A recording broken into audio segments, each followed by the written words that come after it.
എന്താ ലക്ഷ്മോളെ ഇങ്ങനെ നോക്കണേ? നീ ആരുടെ ധൈര്യത്തിലേക്ക് കിടന്ന് ഞെളിയണത്? ഞാനേ ആരുടെയും ധൈര്യത്തിലല്ല ഇവിടെ കിടന്ന് ഞെളിയുന്നത്. ഞാൻ എന്തും നേരിടുന്നത് ഒറ്റയ്ക്കാ.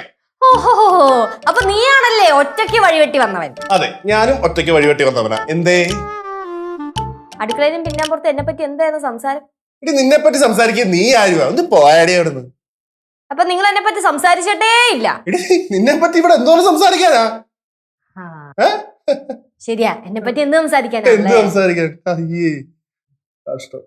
അതെ, ഭയങ്കര കഷ്ടാ. കഷ്ടമാ. അതെ അതെ അതെ അതെ അതെ. എവിടെ പോയി ഭാര്യ? പുറത്തേക്ക് ഇറങ്ങി പോയി. അങ്ങനെ ഇങ്ങനൊന്നും അങ്ങോട്ടും ഇങ്ങോട്ടും ഒന്നും അവള് പോകത്തില്ല. നമ്മൾ വല്ലതും പറയുന്നുണ്ടോന്നറിയാൻ ഇവിടൊക്കെ തന്നെ ചുറ്റിപ്പറ്റി നിൽക്കും. ഇനി അവളൊന്നും കേട്ടില്ലെങ്കിലും എന്റെ അടുത്ത് തന്നെ ചോദിക്കും, നിങ്ങൾ എന്തെങ്കിലും അവളെ പറ്റി പറഞ്ഞോന്ന്. அப்பா சாமி, நான் வாயே திறக்க மாட்டேன். நான் வாயை திறந்தா அப்படியே வந்து நிப்பாവാ. ഞാൻ ഒരു കാര്യം പറയട്ടെ, നമ്മളിങ്ങനെ കൂട്ടം കൂടി നിന്ന് സംസാരിക്കാതെ എല്ലാവരും ഒറ്റ തിരിഞ്ഞ് അവരോരോ കാര്യമൊക്കെ നോക്കാം. അതാകുമ്പോ വലിയ പ്രശ്നമില്ലല്ലോ. ഇത് അവര് തമ്മിൽ സംസാരിച്ചതല്ലേ? അങ്ങനെ വല്ലതും വരുവാണെങ്കിൽ സംസാരിക്കുന്നത് കൊണ്ട് അമ്മ പിന്നല്ലാതെ എന്റെ അമ്മമ്മ ഇതേപോലൊരു അനുഭവം കുഴിപ്പളത്തുണ്ടായിട്ടുണ്ട്. അമ്മ ഏതാണ്ട് പറഞ്ഞിട്ട് ഇവള് മുറി കയറി ഡോർ അടച്ചു. എന്നിട്ട് അവിടെ കിടന്ന് വിഷയം എന്ന് പറഞ്ഞ മുട്ട വിഷയം. ഞാൻ അവിടെ കൈയും കാലും പിടിച്ചിട്ട് അവിടെ പിടിച്ചു നിർത്തി അവളെ. അവൾ ഇങ്ങോട്ട് പറഞ്ഞപ്പോൾ വാശി പിടിച്ചെന്നേ.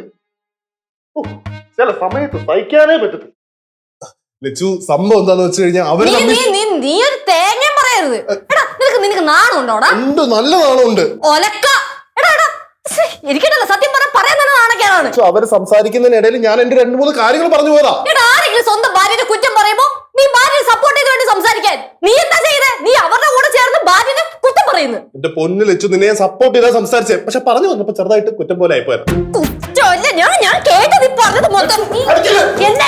എന്താ എന്റെ അമ്മ ഇവിടെ ഓരോന്ന് റെക്കോർഡ് ചെയ്ത് വെച്ചിട്ട് ചുമ്മാ വഴക്കുണ്ടാക്കുവാ. അത് കൂടെ രണ്ടെണ്ണങ്ങൾ ഉണ്ടായിരുന്നല്ലോ, അവരവിടെ അടുക്കളയില്ല.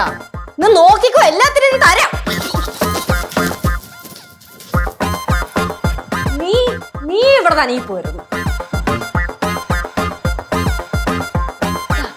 അമ്മ ഈ പണി പാളി. നമ്മളറിയാതെ അവള് ഫോണിൽ എന്തൊക്കെയോ റെക്കോർഡ് ചെയ്ത് വെച്ചിട്ടുണ്ട്. നമ്മൾ പറഞ്ഞതിന്റെ എല്ലാ വോയിസ് ക്ലിപ്പും അതിനകത്തുണ്ട്. എല്ലാം ഉണ്ട്. എന്റെ വോയിസ് ക്ലിപ്പ് ഉണ്ടോ? അമ്മയുടെ വോയിസ് ക്ലിപ്പ് ഞാൻ കേട്ടില്ല, പക്ഷെ കാണും. കാണൂല. ഞാൻ അധികം ഒന്നും പറഞ്ഞില്ലല്ലോ. അയ്യോ അനാ, ചേട്ടനെ മുങ്ങിയതാ തോന്നണേ. കണ്ടുപിടിച്ചോളാം. ഇന്ന് എല്ലാത്തിനും കിട്ടും, നോക്കിക്കോ.